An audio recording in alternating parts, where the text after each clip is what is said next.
Hello, and welcome to another edition of the Hudson County Bar Association History, produced in part by the Bayonne Today producers and Cablevision of Bayonne.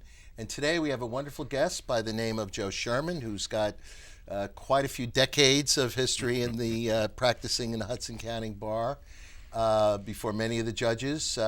Joe's got a varied career, and I'll let Joe tell the story because it's his story, not mine. Joe, welcome. Thank you. Joe was here, by the way, about 15 years ago. We had a little off incident with one of our local attorneys who managed to disbar himself. And Joe was here calming down the masses that, things may sound bad, but we have a whole system by which we support all the people that the lawyers are supposed to serve. So, yes, absolutely. Good job. Thank you. Joe, tell us about your expansive career.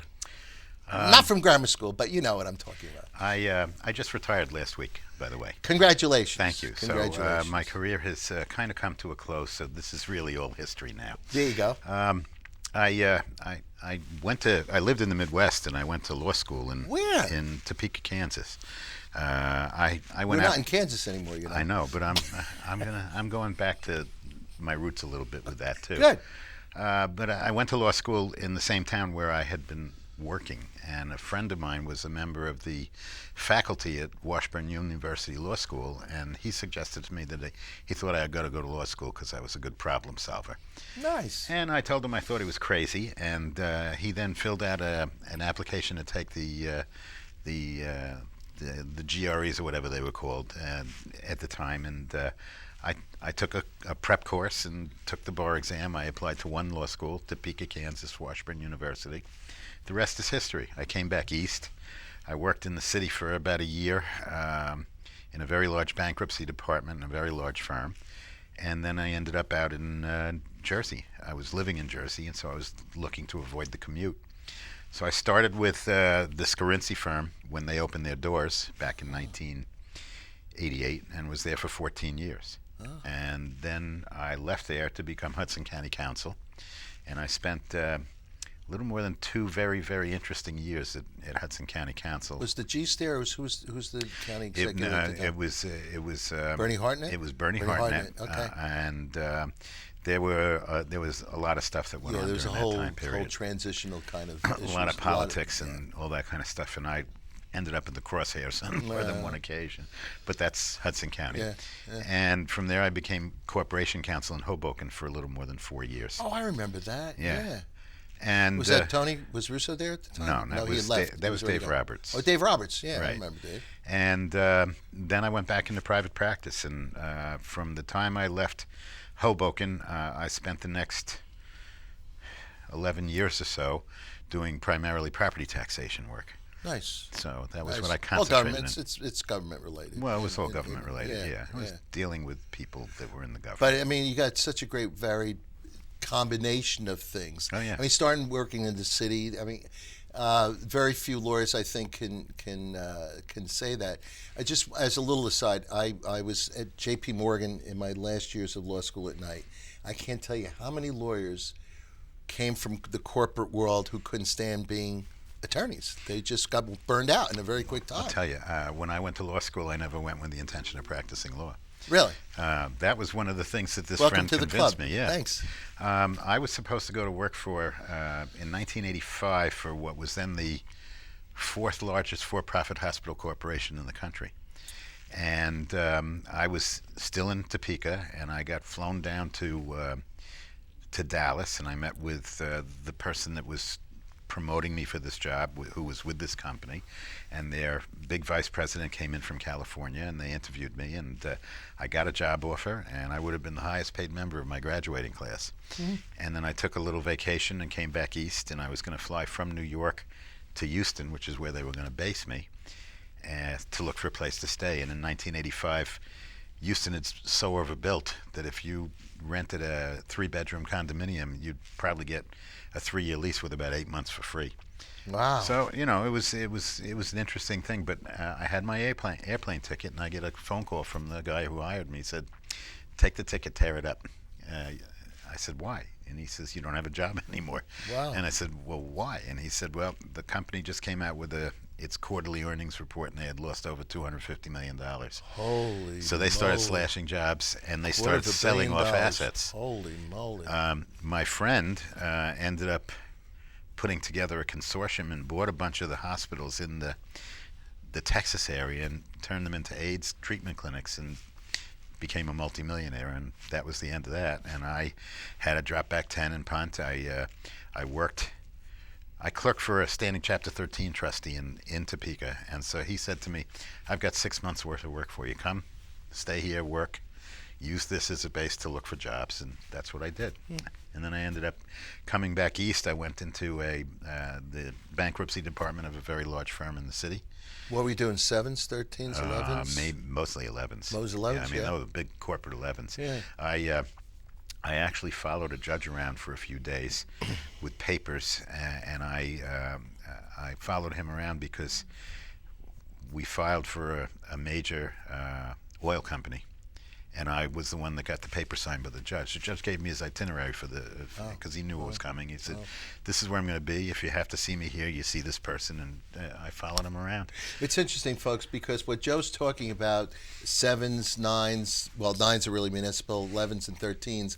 We're going to have somebody down the road on our Legal Matters show that's going to talk about those, so it'll explain what Joe's really talking about. I appreciate what that's, and it's really nerve-wracking sometimes. It's but big-time stuff. 11s and 7s, you're talking about the Central Jersey trains, all the big trains that went down in the mid-70s. You're talking about big stuff, generally speaking. Yeah, and that was a big one that I filed too. So, but and then I did bankruptcy work then for a standing Chapter 13 trustee in the city for a while after that, and then ended up in Jersey. And I joined the Scarinci firm when it was ground floor opening up. I spent 14 years there. I learned. Was Donald the counsel to Union City at the time? Yeah. And as a result, he had me attend council meetings. We represented Union City Daycare. I had background with daycare from my days in Topeka. I was president of a daycare organization that had 3 daycare centers, and they opened an administrative building in the schoolhouse that housed that was the genesis of Brown versus Board of Education in Topeka. That building was shut down for many years, and then it ultimately was opened up to become a community center. And the Topeka Daycare Association moved its administrative offices there. So that was a little touch with history, so to speak, back there. Donald had a good relationship with Mayor Menendez, then Senator Menendez, locally senator, and then congressman, et cetera. And Hollenbach, his partner, was the Republican end of that law firm, because I remember dealing with him too. Now the firm is blown up. I mean, they do a lot of real estate.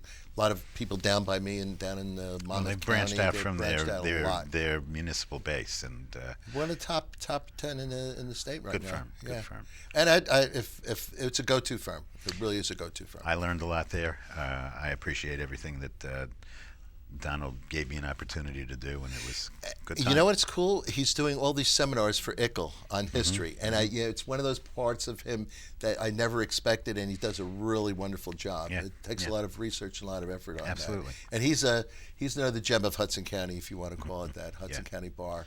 Yeah. So anyway, other than that, in Hudson County, there must have been some. Who are your favorite judges, if you recall, Joe? Well, one of the trials I participated in was with Arthur D'Italia right after when he came up on the bench. It was supposed to start in front of Borough Lives Humphreys, and then he got moved to Essex, and Judge D'Italia came on board, and I think we were probably one of the first trials. I was representing Hudson County Community College at the time. Oh. And there was still a state board of education at the time, and they had brought lawsuit against the community college and Wally Scheel. Oh, yeah, I remember that. Seeking to void his contract against public policy. And we had a number of days of trial. Bob Margulies was representing Wally.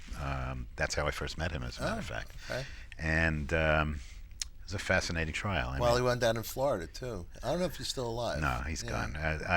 Sam DeLuca used to keep me in touch with that. Oh, is that right? Yeah. That's when I first met Sam, too, because when the board was going to get ready to take action one way or another with regard to Wally's contract, Sam came down there with a large baseball bat and tried to Like Dennis McAlevey would. Yeah. not really, Not not yet. really a baseball bat, but he spoke very dramatically and spoke very passionately about the fact that his contract shouldn't be voided. And What year was that? 'Cause I can't put my that finger would have on that. been 1986, 1987. Yeah, and Judge D'Italia, I call him. Well, I mean, I knew Arthur when he was a practitioner. I didn't really have cross paths that much, but we did have a number of conversations about staff and things like that. And then we became a Superior Court judge, and then the assignment judge. Right. He probably had the trial before he became the assignment judge, right? No, he was the He was the assignment assignment judge. Yeah, he rose up pretty quickly. Yeah, and we tried that case. It was a bench trial. It was a fascinating experience. Dealing with Wally Shield was an enlightening Hudson County experience. Character, colorful. That's an understatement of sorts. It really is. He was something else. Anyway, so I represented the community college for many years. I also represented the West New York Board of Education. Who was the president at the time? Do you remember? Of the community college? Yeah. Wally was the board. president. President of the board was Joe Lekowicz. Oh yeah, I remember Joe. Right, Yeah. and I ended up staffing the search committee that resulted in Glenn Gabert's hiring. Okay. And Glenn was actually at the show many, many years ago to Yeah. talk about the community college. He celebrated his 25th anniversary at the college about 3 or 4 years ago, and I saw him and have spoken with him a few times since. Nice guy. Nice guy. When I'm finished, now that I'm in retirement, I have an open invitation to meet him on a Friday and have lunch at the New Culinary Arts Institute. Oh, that's great. So I'm going to take him up on He really it. did well with that. I mean, a lot of graduates came out of that really, really Well, I mean, good jobs. They built an entire new building. I mean, the original building was the old Greenblatt Deli, Yeah. and it was a nice place for a deli, but it wasn't great for school. And the building that they built now and the hospitality programs that they have are fantastic. And the physical plant for Hudson County Community College was almost non-existent when Glenn got there, and he oversaw, with the support of the freeholders, a great development of a number of buildings in the core area and expanded out into, I think they have a building in Union City, Yes, and they've got yes, some other yes. things going on, but they went from rental buildings that were not necessarily the most suited for higher education into buildings that got On SIP, remodeled you're talking about up there between the boulevard and on SIP Bergen Avenue, and then the Joe Condari building that's Right. on Bergen Boulevard, and the Culinary Arts Institute, which is now a beautiful centerpiece for the college. So it's a great place. So I did that. I represented the West New York Board of Ed, so I was at the K-12 level as well as at the higher education level. A lot of similarities between the two in the law, but there were differences as well. So that was a good learning experience. And after 14 years, Bernie Hartnett became county executive. I was offered the county council's position, which Was Arthur D'Italia still the assignment judge at that time? Yes, he Early was. 2000s? Yes, he was.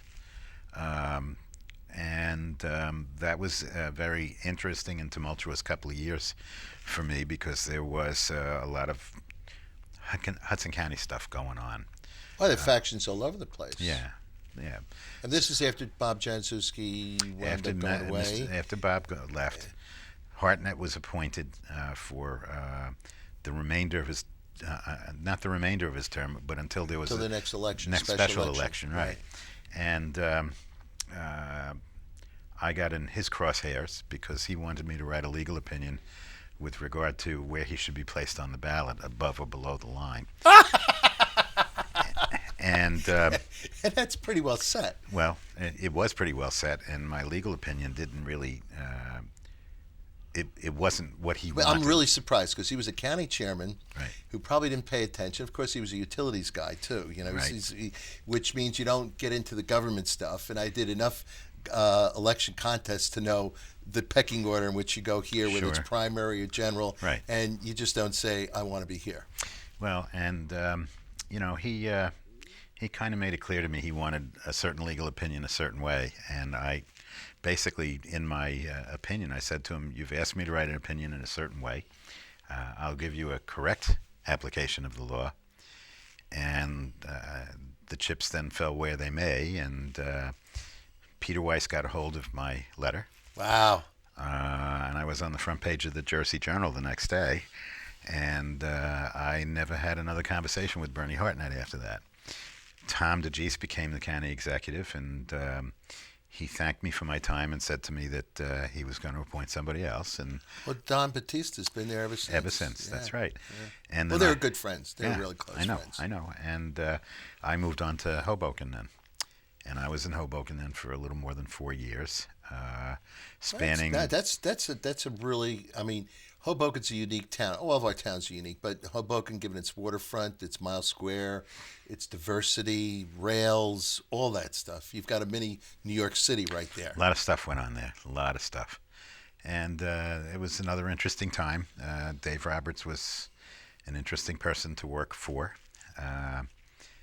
along with all the other factions and balancing everybody's interests. And it hasn't changed a lot. I mean, it's changed physically. I mean, the development has been unbelievable. Yeah. But the prices of housing and all that, it's just through the roof. And Jersey City's getting the spillover. It's still better than New York City, and that's what it benefits from. Yeah, that's where you got New York money coming in. Right, exactly. But when I left there, then I went back into private practice, and I concentrated on property taxation. So going from the highs and lows of the political life, and that's what it was. Steadied out. It was very steady. I mean, property tax work is interesting. It's not rocket science. You work with the same people every day. So appraisers and assessors, lawyers, and judges too. Yeah, and so it's the kind of thing where you deal with someone today, and you don't go for their throat necessarily, as one might in other parts of the practice of law, because you're going to be back to see them next week or next year on another property in the same town. Right. I did defense work for from 2003 till 2012, so that's for different towns. Different towns. It was one firm, but I represented Newark. I represented Bayonne. Wow. I represented Wyckoff, and I also did some work in Montclair at the time then too. Wow. And then when I left that firm, I went to a firm in Montvale where my concentration was, until I finished last week, private taxpayers. Prosecuting tax appeals. Okay. And I did everything from single-family houses to industrial buildings. When you did Newark and Bayonne, are they tax court? Or were they at the tax court level? At the tax court level, yeah. Yeah. Now in Newark, I did it. Every town does things a little differently in terms of how they handle things, and some towns like Bayonne, I don't know what they do now, but at the time, Bayonne handled all the county boards in-house. Right. They had in-house counsel, Right. and usually it's one of the law department people, right. Joe Nichols. And Joe Nichols. Yeah. But I would get called in if there were conflict situations at the county board level. Primarily, if there was a Bayonne employee who was filing a tax appeal, then Joe would recuse, and Right. I'd represent Bayonne. So I was mostly at the tax court level with Bayonne. So you see Maurice Stack a few times. Very many, yeah. Yeah. Another good guy. I knew his father. I knew his Billy. father too. Yeah, I met Bill before I knew Maurice and Tom, either one, because Bill. He was the go-to guy. Well, listen, when I was at the Scarinci firm, I did tax appeal work at the county level, and I represented Union City, and I learned property taxation from Hugh McGuire at the time. Oh yeah, you're a good guy. He's a good guy and one of the most respected. Yeah, he did a lot of appraisal work for me too in the state. So, I met a lot of people that way. We worked with Stanley Kozakowski, a kind, sweet man who nobody could dislike because he was a good guy. Yeah, yeah. And he was another example of Hudson County at its finest, as a matter of fact. Yeah. And the guys that are there now are very good too. One from Jersey City, I forget who the other person was, and Bob Scheibel used to be there from Bayonne until he may rest in peace not too long ago. He passed away. But yeah, it's a good professional crew. Yeah. It really is. Yeah. And like you said, you get to know the assessors. You know, it's funny, and I don't know what your impression is, Joe, looking around the state, because I get mine from different areas, but depending upon whether they're a small assessor who may depend on their jobs, they're either going to be a little bit working with you, or they're really stubborn, and you wind up having to go down to the mat and go all the way. Because I'll tell you a story. I won't tell you who the assessor is, but one in Bergen County who I was trying to settle cases with, and he just didn't want to talk to me at all. And at one point I said to the attorney representing the town that this assessor, one of the towns this assessor was in, why doesn't he like me? And, I'm just trying to do my job. And I get a phone call that afternoon from that attorney, and the attorney said to me, this assessor would like to sit down and talk to you.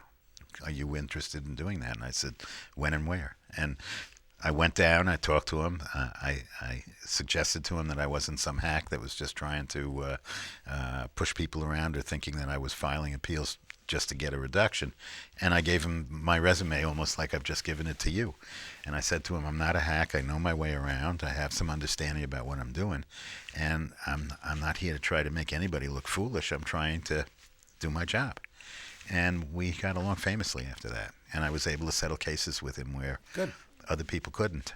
Good. So Bayonne's now coming up to its next reval. It's going to take a couple of years, and interestingly, when Bayonne did it back in the late '80s, early '90s, it was in a rising environment.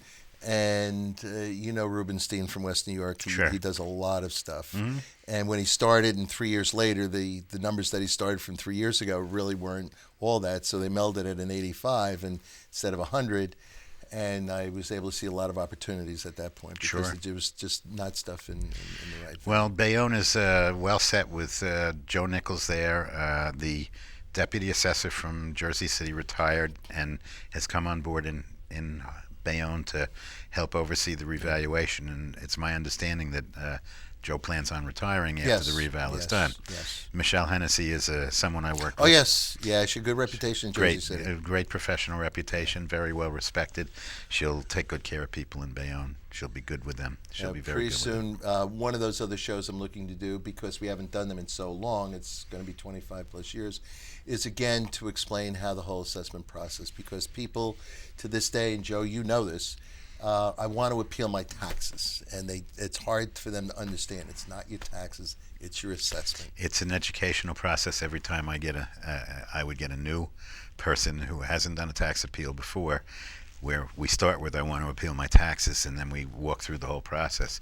Some people get it, some people need a lot of hand-holding, but that's what the practice of law is all about. And when I was in my last year at Cornell going for my master's, I actually worked in a hotel school as a TA, showing them how to do kind of like appraisal work. In a sense, it's the same formula going back decades and decades. It's just a question of a little bit more sophistication. Cap rates are always subject to argument. But all the other numbers are pretty well. And the other is per square foot construction costs and reconstruction and depreciation. These are all gut factors. And then you got to take into account case law too on top of that, exactly. as it applies to each individual And situation. one thing I would never even want to touch is industrial properties, because that's a whole nother megillah. You get yourself a good appraiser to work with, and you learn a lot pretty quickly. There you go. I dealt with a lot of industrial properties in Bayonne, some Got of which the port work too. Those have got to be a little dicey. I didn't deal Do with any anything of the like port Port work. Jersey? The closest I got to that was the terminals. IMTT? IMTT. Yeah. That was the closest I got, and I worked with Maurice on that, as a matter of fact. But I moved on before anything came to conclusion. And they so got to speak. sold, and there's a whole other big outfit out there. Yeah, The yeah. Colemans took their money and Yeah. ran down to Louisiana. Right. So I've had lots of different experiences. I did workers' comp defense work when I was at the Scarinci firm, representing a number of municipalities. So you got a chance to really see a lot of the Hudson County Bar. I mean, you did Bergen County, did other venues, Right. but I mean, with Union City, Jersey City, West New York County, you got to see the guys. You see the judges, you see the guys. And what would you say to the public? What was it like being a lawyer all these years with the people you met, the women and men of the bar? It was always a very positive experience. I learned a lot from the judges. I got fired from Hoboken. That's the beginning and ending of any political career ends with a firing at some point. I was fired. But I went to a bar association event shortly after that, and I got pulled aside by one of our judges who had been at the Superior Court level and still sits on the appellate division now. And she pulled me aside and said, we know what happened to you in Hoboken, and it doesn't change any of our opinions about you. Yeah. And it was always reassuring that I knew that there were people there that I could speak to casually or officially, and it would always be something where I could be heard and would be heard. And you know what? In a sense, Joe, you're wearing that with a badge of honor. In a sense, by your being your ethical self, your ethical to your oath. Okay, as when you took that oath when you first got in, whether it's in Kansas or in New Jersey or New York, that's what lawyers are all about. I mean, Yeah. it's not what you have; it's your reputation as you go through, and that's right. what the judges respected. Yep. And the same thing that happened with what you just described to me with Bernie Hartnett. I Yeah. mean, I know Bernie a long time, but you know what? You did what you were supposed to do. So, ladies and gentlemen, I think this is a great little encapsulation of one man's career in a many decades in Hudson County and throughout. Thanks, Joe. Thank you. Thanks for being here. My pleasure. Take care.